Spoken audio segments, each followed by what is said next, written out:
এই 50 বছর ধরে আমার সংসার করতেছি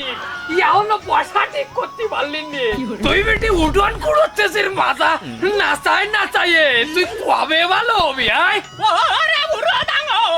বাসি বহি কমেন্টে উঠে আবার আমার মুঙ্গাই না লাগতে পারলে তোমার মোটা হচ্ছে না তাই না?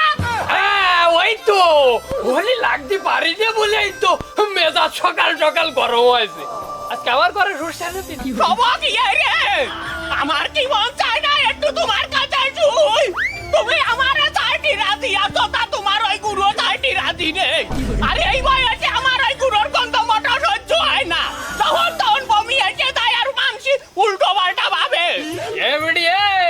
আমি তোরে ছাড়তে পারি তোর সাথে আরো 2 বিঘে জমিও ছাড়তে পারি তাও বেটি আমি গুড়ুয়া ছাড়তে পারবো না ভালো রে কথাটা কানের মধ্যেই ডুবাই রাখ আর ইউ কমেন্ট নিজে বাঁচতেছি না নিজে চালায় এদিকে আবার কারেন্ট বিল লিখতে চলে আসছে মাসের যে পরিমাণে বিল উঠছে এই ঝামলা এই এই আমার বিল অত বেশি উঠতেছে কি আরে আরে মাসে আমার কত বিল আছে রে হরিতোষ দা বিল তো বেশি নেওয়ার কোনো সিস্টেম নেই তুমি যা উড়াবা তাই উঠবে এই খাতায় তাই এই মাসে তোমার ওই 1183 টা বিল আছে এই বাড়ি আমি বলতে পারিছি তোর কোনো দোষ নেই তোর সব এই বিটি যদি লাইন কম পুড়ায় তাহলে বিল এত উঠতো না এবারে এই তুই কি এখনো সেই ইমো চালাই এই 50 বছর এই সংসার জীবনে এসে আমি কি পালাম সারা জীবন তুমি যাও হবে না হবে আমার দই দিয়াছো আর এই দেখ না এই নুচ্ছতা নাই এই তুই দেখ তবে তো কারি কারিটা বিল লিখে দিয়ে যাবি আর তোর জন্য আমার এই বিটার কথা বেশি কথা শুনতে শুনতে মরণ হইয়া যাবে এবারে এই তোর নিরীহ সামলা থেকে ও মেরে তাকাইয়ে গালাগালি দিতে হবে না তুই যে বেটি ইমো হিলতে পারিস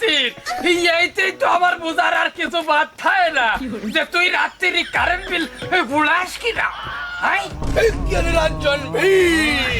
ছি, ছি, ছি! তোমার মরিয়ে কথা সহ্য হবে না ওই পয়সা দেবো আমার টাকা মরিয়ে একটু গান হইয়া বড় নাম করো যদি একটু দমে সহ্য হয় অরণ জয় চলিয়া রে কান্দিস নে মা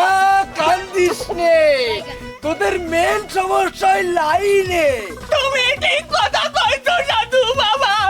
আমার এই বুড়ো ডাঙর একটু বুঝাই দিয়ে দাও নি যে আমার তো সে কারেন্ট বিল বেশি হয় না রাজু তুমি তো নিরপেক্ষ মানুষ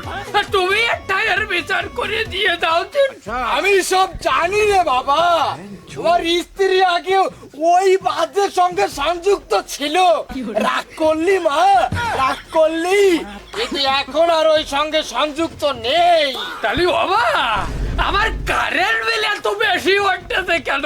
আমি তো তাই বলতে পারতেছি না এ পাগল তোদের এই মূল সমস্যা হচ্ছে বাস্তু সমস্যা আমি যখন হিমালয় পর্বতে বসে সাধনা করি তখন এই যে আমার এই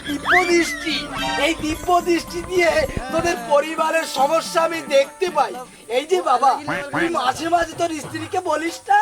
এ বিটি এই তোর বর্ষা ভালো না পাগু ওরে মা তুই কি রাগ করলি রাগ করিনি বাবা মোটো রাগ করিনি তুমি আমার যৌবন কালে ওই বুটটাকে ফেলাইয়া দিলাম একটা তাবিজ দিয়ে দিলে না ওইরাম একটা তাবিজ এই বুড়ো তাকলে দিয়ে দাও যাতে আমাকে সংসারে আবার সেই শান্তি ফিরে আসে তুই আমার সেই তাবিজের কথা আজও মনে রেখেছিস এতেই আমি ধন্য কিরে বাবা রাগ করলি রাগ করিস রে বাবা তোদের মূল সমস্যা তো মিটারে ওই মিটারে এই তাবিজটা বেঁধে দিবি আরে বাপ রে নিরঞ্জন সাধু বাবা বল বচ্চ কি হয়েছে তো তোমার এই তাবিজ মনে হয় বল তাবিজ দিয়াই গেল ওই কুমানের জায়গায় বাড়ানি তাবিজ দিয়াই গেছে গত মাসে আমার যে বিল উঠেছে তার থেকে এই মাসে বিল বেশি উঠেছে তুমি তাবিজটা একটু পাল্টাই দাও দিন আমার নিরঞ্জন ওরে পরিতোষ ওই তাবিজ তো শুধুমাত্র